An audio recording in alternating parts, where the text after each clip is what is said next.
My name is Maya, I'm 35 years old, and for as long as I can remember, I've always felt like an outsider in my own life. I grew up in a comfortable home, married to David, a man I thought I knew better than anyone, and with a niece I treated like my own daughter, Lily.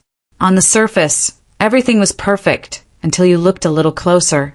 My older brother, Thomas, always had the perfect life, the perfect career, the perfect family. I was just the quiet one, always in the background, overshadowed by his success and the demands of the people around me. There were always whispers, subtle glances, and quiet judgments about how I didn't quite fit in. I tried to ignore the emptiness that followed me through every day until one afternoon, when I came home early and found David in the bathtub with Lily. Everything I thought I knew about my family, my life, was shattered in a single moment. And now, I have to decide what comes next, and how far I'm willing to go to make them both pay for what they've done. But here's the thing, I can't let them get away with it. Not this time. I opened the bathroom door, and the world as I knew it shattered in a single, heart-stopping moment. David and Lily were tangled in the bathtub, their bodies pressed against each other, oblivious to my presence. The water in the tub was running, but everything else, my life, my marriage, the trust one had in the people I loved, came to a screeching halt. I froze in place, unable to move. The silence between us was suffocating. My heart pounded in my chest, as if it was trying to escape. David's eyes widened as he saw me, but instead of looking guilty, his expression was filled with surprise. Maya. His voice was weak, like he was searching for the right words, but there was no apology in his eyes, only confusion. Lily didn't move. Her face was red, her eyes wide in shock. I saw the panic there, but beneath that, something colder. Something I had missed for so long. I shut the door with a force that startled even me, and in that moment, everything inside me went cold. I couldn't scream. I couldn't cry. What was the point? The damage had already been done. I locked the door, the metallic click of the lock echoing through the hallway, the sound reverberating in my head. They were locked in there, and now so was I. The rush of emotions that flooded through me was overwhelming. Anger, betrayal, shame. But it wasn't just about what I had just seen. No, this was bigger, much bigger. The thoughts came fast. What now? How could I confront David? What was Lily even doing in there with him? Was this just a mistake, a lapse in judgment, or was it something far darker, more calculated? I couldn't deal with this, not yet. I had to think. I had to plan. I turned on my heel and marched down the hallway, the adrenaline pushing me forward, making my steps quick and purposeful. My heart still raced, but there was no time for panic. If I let the panic in, I'd lose control.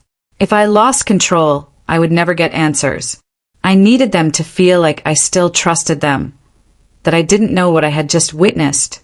I needed to gather information. I needed evidence. The phone, the one thing David always carried with him. I went straight to his office, my mind already working out the next steps. I had to be calm, rational. I had to dig into every detail until the whole damn truth was laid bare. I wouldn't let this slip away. Not this time. I rifled through the papers on his desk. His phone was there, exactly where I expected it to be. I picked it up, my hand shaking, just enough to make the device feel alien to me. But this wasn't about me. This was about them. Unlocking it wasn't hard. We'd always been open with each other. He never put a password on his phone. I opened his messages. The first text that caught my eye was from Lily. I don't know how we can keep this going, but I want to. I'm scared of what will happen if we get caught. I felt a cold lump form in my throat. The words sank in like stones in water. It wasn't a mistake. This was deliberate. A calculated, planned affair. I scrolled further. The next few messages made my stomach turn. Don't worry about Maya. She'll never find out. She's too trusting. A sob broke out of my throat before I could stop it. How had I missed this? How had I been so blind? Was this the life I had been living? I had to know more. But then my phone buzzed, snapping me out of the haze. It was a message from an unknown number. I hesitated before opening it. Something told me it was important. Maya, you have no idea who you're messing with. My blood ran cold. The feeling of being watched surged through me. I knew then, with painful certainty, that this was only the beginning. And the worst part? I wasn't just dealing with a cheating husband and a traitorous niece. I was dealing with something much bigger, something far darker than I could ever have imagined. I could feel the weight of the moment, like the room was closing in around me. They were not going to get away with this. Not this time. I'm coming for them both. And this time, I won't be the one left in the dark. The phone felt heavy in my hand as I scrolled through David's messages, each one colder than the last. The words I read were nothing short of a betrayal. I thought I knew him, trusted him. He was my husband, my partner. But now all that seemed like a lie. How could I have been so blind? How could I have missed this? The room around me felt too small, the walls closing in. There was no air. I could feel the weight of each decision that lay ahead, each step that would lead me deeper into this mess. The sound of my breath was too loud in the silence. I looked at the phone again. I'll make sure she never finds out. She trusts me too much. The words hit me like a punch in the gut. This wasn't just an affair, it was a plan. David had been playing me for a fool, and worse, he had involved Lily, my niece. The girl I had loved and cared for like a daughter. My stomach churned. I wanted to scream, but instead, I gripped the phone tighter, determined not to let it slip away. Not now. You can't trust anyone. The words echoed in my head. I remembered a quote my mother used to say when I was young. It was something she often whispered when she was disappointed in someone, in the people around us. If you trust too easily, you'll be the one who suffers in the end. But this was different. I wasn't going to suffer. Not this time. I paced around the office, the coolness of the hardwood floor beneath my feet grounding me as I tried to think. I needed more. Evidence wasn't enough. I needed to know exactly what was going on. Why did David feel the need to betray me like this? And why now, after all these years? I had to be careful. The last thing I wanted was to tip him off. I couldn't let him know I was on to him just yet. I took a deep breath and called Thomas, David's best friend and business partner. He had always been a pillar of support for me, someone I could trust. At least that's what I thought. I dialed his number, the seconds feeling like hours as the phone rang. Thomas, I said, trying to keep my voice steady, I need your help. There was a pause before he answered, his tone unsure. What's going on, Maya? Is everything all right? I found something, I said, my voice cold and controlled. Something I think you should know about David. His voice shifted just a little. What do you mean? I hesitated. Was I ready to tell him everything? Did I trust him enough to bring him into this? I couldn't afford any more surprises. I found his messages. With Lily. The silence on the other end was deafening. I could almost hear the gears turning in his head. What kind of messages? You need to see them, I replied, the urgency building in my chest. You need to see how deep this goes. It's not just about the affair, Thomas. There's something bigger going on. Financial stuff. He's been hiding things from me. Maya, Thomas said, his voice shaking slightly. You don't know what you're dealing with. That was the last thing I wanted to hear. I could feel my anger rising. What do you mean by that? I'm not saying anything, he replied quickly. Just be careful, all right? I hung up, my mind racing. What did he mean by that? Why did he sound so nervous? And why had he been so vague?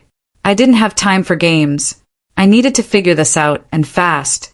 I sat back at the desk, staring at David's phone. The room felt colder now, the air thick with suspicion. If you trust too easily, you'll be the one who suffers in the end. My mother's voice rang in my ears again. She was right, of course. I had trusted David. I had trusted Lily. I had trusted Thomas. And now I was paying the price. I couldn't let this go on any longer. I needed answers, and I needed them now. I grabbed my coat and stormed out of the house. There was one place left to check: the bank. David's business dealings had always been on the edge, but I hadn't thought much about it. He kept his finances separate, mostly because he wanted to avoid the headaches of combining everything with mine. But that meant I had never seen his full account history, never thought to question it. Until now. The bank was just a few miles away, but as I drove, my mind kept spinning. What had I missed? What else was he hiding? When I walked into the bank, the receptionist greeted me, but there was an air of tension around her. Her eyes darted to the side as if someone had told her to keep an eye on me. She smiled too brightly, a smile that didn't reach her eyes. "Can I help you, Mrs. Roberts?" she asked, the words sounding rehearsed. I forced a smile, walking up to the counter. "I need to speak to someone about my husband's accounts. I have reason to believe there's something wrong." The woman hesitated, then nodded. "Let me get someone for you." It didn't take long for a tall, sharp-dressed man to step forward. He had a look of quiet authority, like he'd been expecting me. "Mrs. Roberts," he said, offering a handshake. "I'm Alan. How can I assist you?" I looked him directly in the eye. "I need access to my husband's accounts. I have concerns about some transactions." His gaze flickered for just a moment before he regained his composure. "Of course," he said smoothly. "We'll need to verify your identity, and then we can take a look at the records." I nodded, barely paying attention as he started typing into his computer. My mind was elsewhere, racing through the possibilities of what I'd find. Then it happened. As Alan typed, his expression shifted. I saw it, a flash of panic in his eyes. He tried to cover it quickly, but I caught it. Something was wrong. "Mrs. Roberts," Alan said, his voice suddenly cold. "I'm afraid I can't release these records to you right now. There's a legal hold on the account." The words hit me like a slap in the face. My blood ran cold. "Legal hold?" "Yes, ma'am. I'm sorry, but I can't provide any further information at this time." I felt a surge of panic, but I masked it. This wasn't over. It was just beginning. The deeper I dug, the darker the truth became. But I wasn't going to stop now. I stared at the phone, the screen glowing dimly in the darkness. The message from the unknown number still lingered in my mind. "You have no idea who you're messing with." The walls around me felt like they were closing in. Every breath was shallow, as if the air itself had thickened with the weight of secrets. I ran my fingers over the screen, rereading David's messages with Lily. I couldn't stop. The more I read, the clearer it became. This wasn't just about an affair. It wasn't just about betrayal. There was something else at play here, something deeper, more dangerous than I had ever imagined. I had always thought that the worst thing that could happen to me was losing David, losing my marriage, losing my trust in the people I loved. But now, with each new revelation, I could feel the foundation of my life crumbling beneath me. It wasn't just about the affair anymore. It was about the power and control they had over me, over everything. And I was done being controlled. There was only one thing left to do: take back control. I needed to plan. I needed to think, and I needed to do it without David suspecting a thing. He couldn't know that I knew. Not yet. I took a deep breath and grabbed my coat from the chair. There were a few more pieces to this puzzle, and I needed to find them. Fast. The evening air hit me like a cold slap as I stepped outside, but I hardly noticed. The hum of the streetlights, the distant sound of a car driving by, none of it mattered.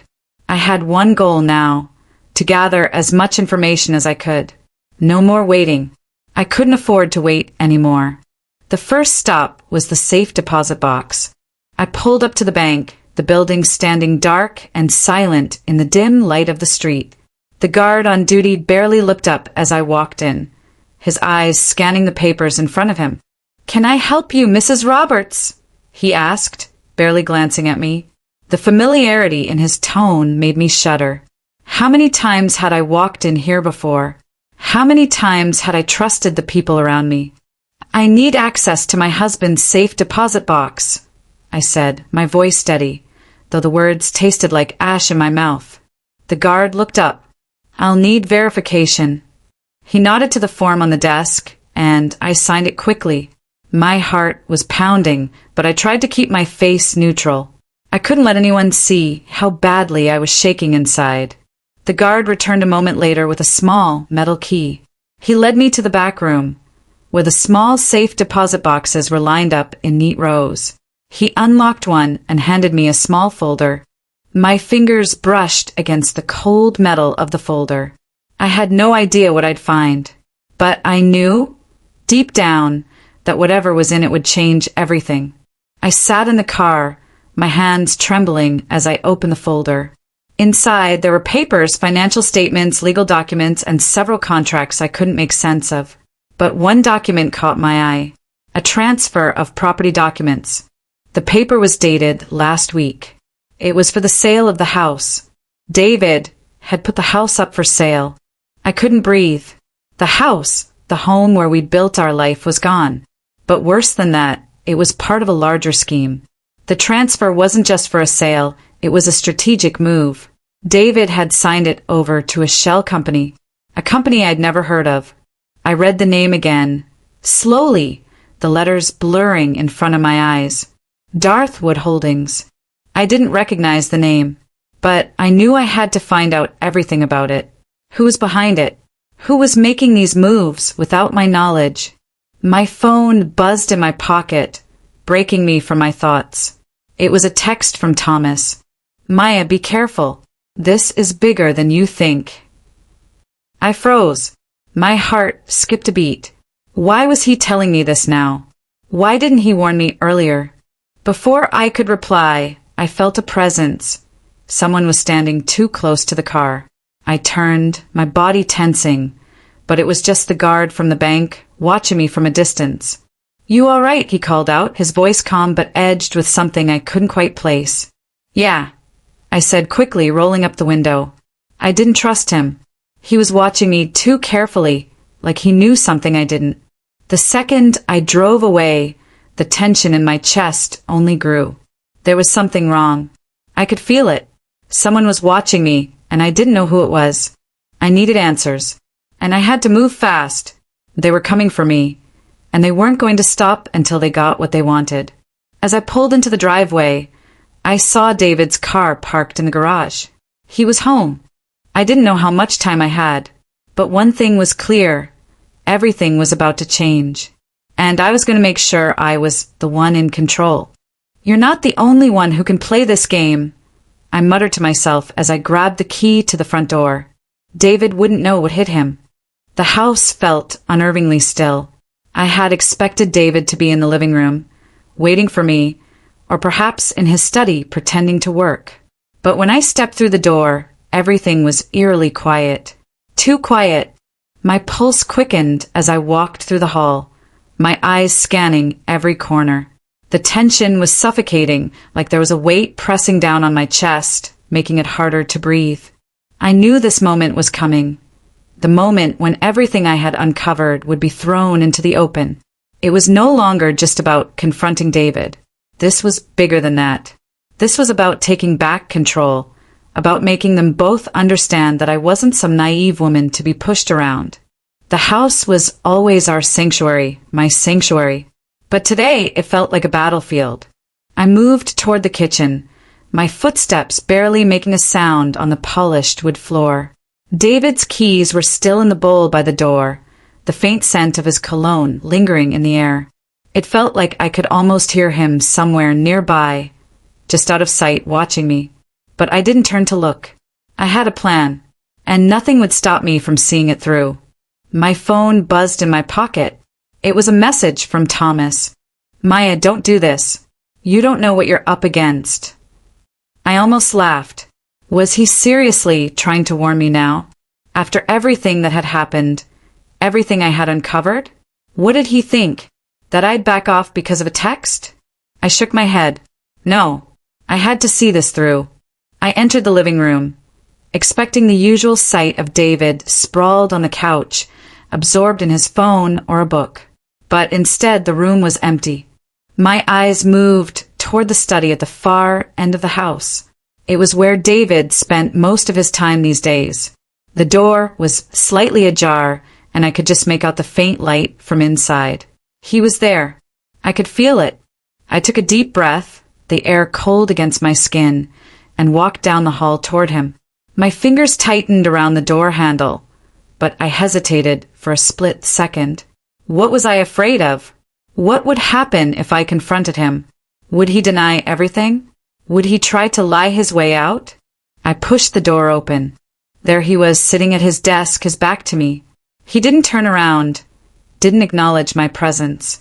He was reading something on his computer screen, completely unaware of the storm about to hit him. I closed the door softly behind me. It felt like the entire house was holding its breath. "David," I said, my voice even controlled. "We need to talk." He didn't respond. Not at first. "David," I repeated a little louder this time. He slowly turned his chair, a smile spreading across his face. It was the same smile he always gave me. Warm, reassuring, like nothing was wrong. Like I hadn't just found him in the most intimate, unforgivable way with my niece. "Maya, what's going on?" His voice was casual, almost too casual. I didn't say anything. Instead, I walked toward him, my heart hammering in my chest.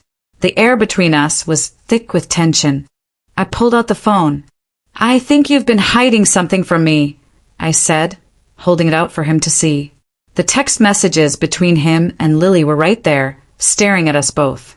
His face faltered for the briefest moment. Then the smile returned, but this time it was forced. "Maya, I don't know what you think you've seen, but—" "Don't lie to me," I interrupted, my voice steady, but there was fire behind it. "You've been lying to me for months, David, and I've had enough." The look on his face shifted. The calm facade started to crack. "Maya, listen. This isn't what you think. We were just what? Playing pretend? You're married, David. I'm your wife." His eyes narrowed, the anger rising in his chest. "You don't understand. This wasn't supposed to happen. It was supposed to be temporary." "Temporary?" I repeated, feeling my blood run cold. What was temporary? The affair? The betrayal? His eyes flicked to the phone, his jaw tightening. "You don't know everything, Maya. You don't know the whole story. And you're going to tell me?" I asked, laughing bitterly. "After everything? After you've been planning to destroy me?" There was a long silence between us. The only sound was the ticking of the clock on the wall. David shifted uncomfortably in his chair. I didn't want this to happen, but things got out of control. The calmness in his voice grated on my nerves. I could feel my temper flaring, but I held it in check. I wasn't going to let him manipulate me again. Not this time. "You think I don't know what's going on? You think I'm just some fool you can keep hiding things from? You think I wouldn't notice that you've been planning to sell the house, move everything around, take everything?" His eyes flashed with panic for the first time since I walked in. "You know nothing, Maya," he snapped, standing up suddenly. "You think you can just walk in here and change everything? You have no idea what I'm dealing with." A cold smile spread across my face. "Oh, I have a pretty good idea now." Suddenly, my phone buzzed again. This time, it was a message from the same unknown number. "If you want to keep your life, stay out of this. We're watching." My heart stopped. I looked up, meeting David's gaze. He wasn't just guilty of an affair. This was bigger. The walls were closing in around us. "Who else is involved?" I asked, my voice low and dangerous. David's expression faltered. He looked away, his hands trembling. "I'm going to make sure you never see it coming," I whispered. The silence between us was suffocating. I could feel the eyes on me, the watchers closing in, tightening their grip around my life. The danger wasn't just within these walls, it was outside too. But this time, I wasn't going back down. This was only the beginning. I knew what was coming next, and I wasn't going to let it crush me. The house felt different. Every creak of the floorboards, every soft thud of the walls seemed louder now. It was as though the house itself had been holding its breath, waiting for the inevitable confrontation that was unfolding. I moved quickly, the adrenaline in my veins giving me a clarity I hadn't felt in days. There was no time to waste. I needed answers, and I needed them now. David was at work, but I knew exactly where to go. My hands shook slightly as I dialed Thomas's number again. He hadn't responded to my last message, and I couldn't shake the feeling that something was off.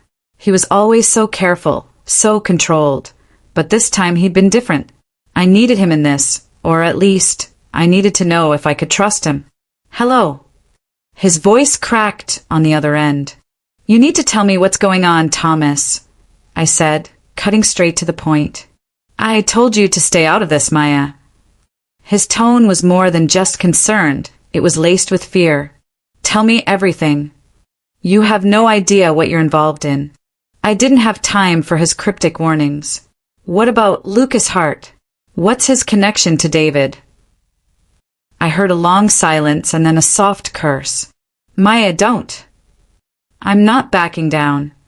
I snapped, my voice sharp as broken glass. I know about the transfer of the house, about the shell company. I'm done playing nice. You're going to tell me everything now. There was a pause. I could hear the muffled sounds of him moving around, a chair scraping against the floor.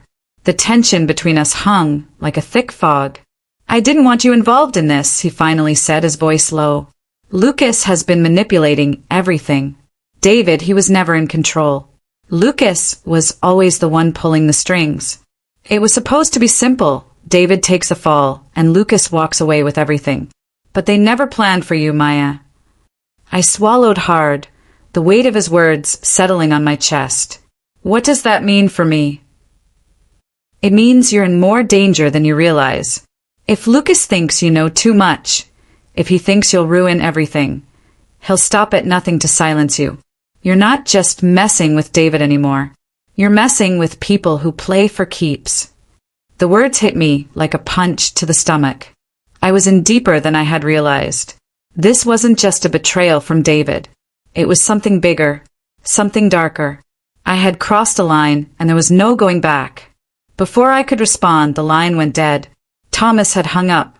I sat there for a moment, the phone still pressed to my ear, the static of the call still ringing in my head. The silence in the house felt too loud, too suffocating. But I had no choice now. I had to keep going.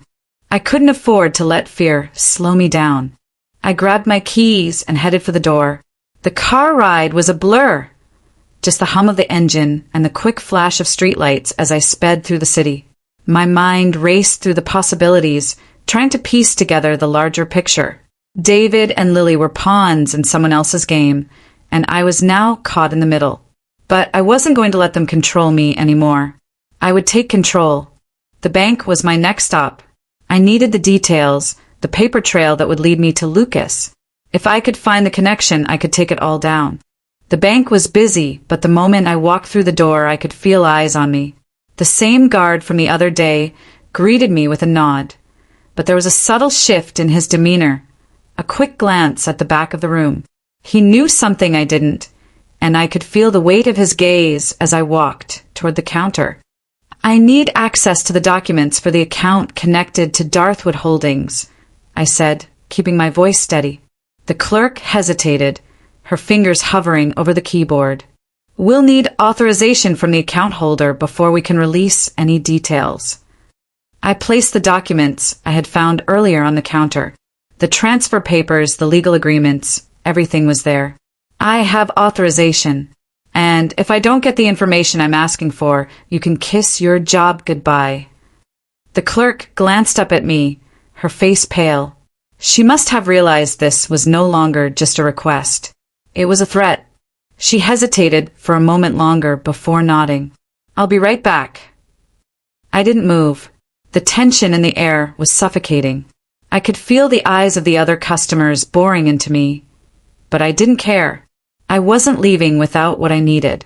When she returned, the folder she handed me was heavy with information. All the documents for the transfer are inside, she said, her voice barely above a whisper. But you didn't get this from me. I didn't even acknowledge her words. I grabbed the folder and walked out. In the parking lot, I ripped open the folder, skimming through the papers. The transfer was bigger than I had imagined. More properties, more accounts. It was all laid out in black and white. David, Lily, and Lucas Hart were involved in something far more sinister than I had realized. But there was one document that caught my eye. A letter, dated 2 weeks ago, was attached to the stack of papers.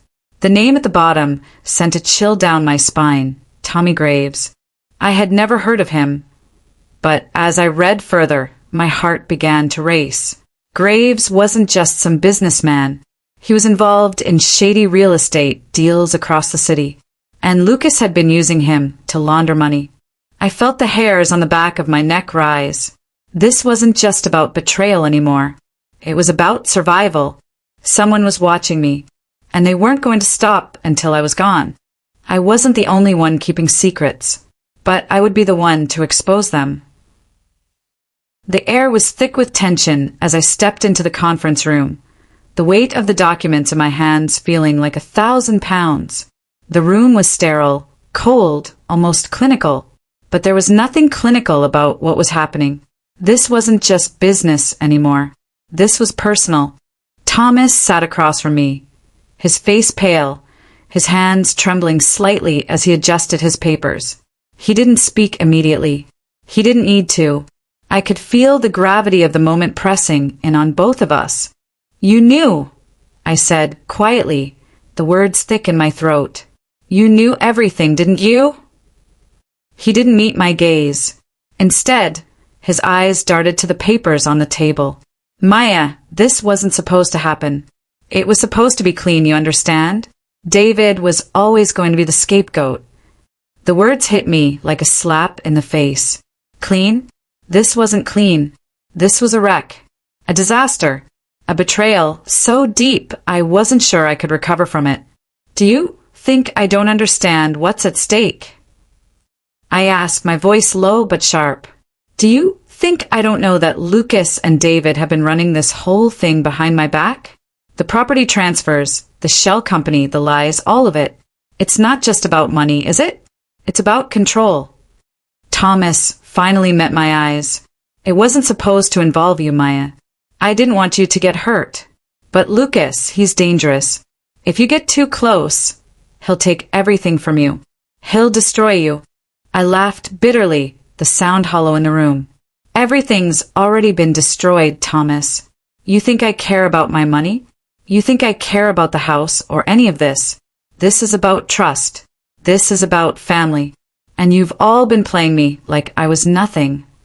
There was a long silence, a pause that stretched between us like an invisible wall. Thomas looked away, and for the first time I saw the guilt in his eyes. But it didn't matter now. There was no going back. "I've been keeping something from you, Maya," he finally said, his voice quiet. "I don't think you understand just how deep Lucas's reach goes. He's not just in business. He has connections, people in high places. If you push him too hard, you're not just risking your marriage. You're risking your life."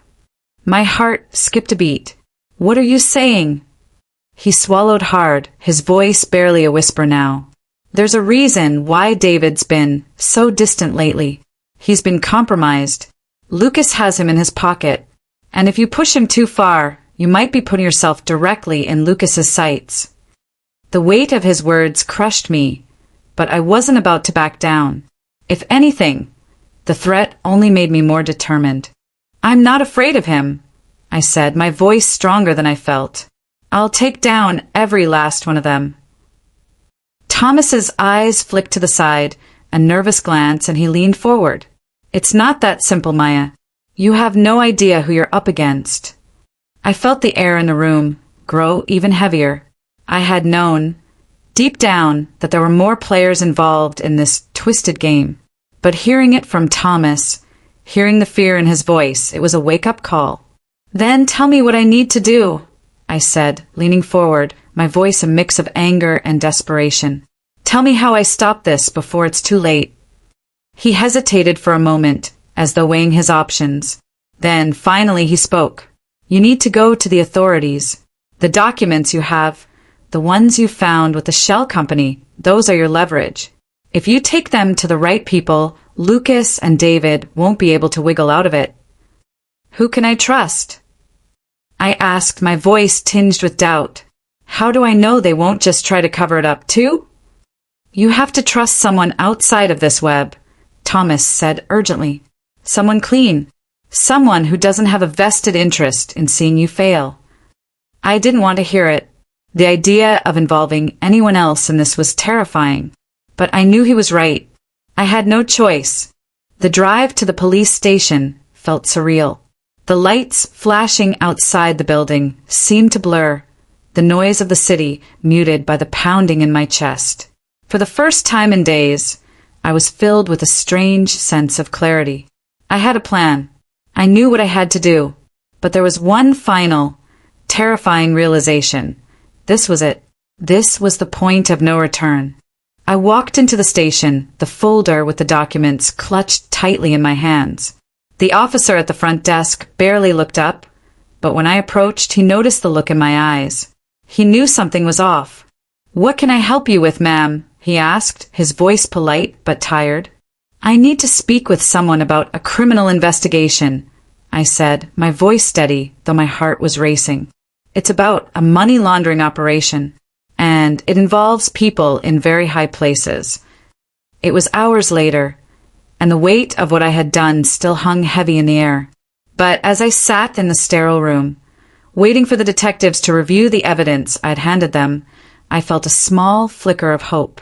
For the first time, I was no longer just reacting to what had been done to me.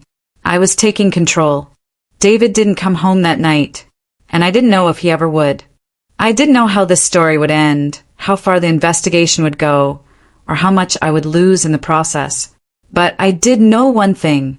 The truth had a way of coming to light, no matter how dark the lies were. It always did. I had found my strength. And no matter what happened next, nothing would ever be the same again. The only way out is through. And through it I would go.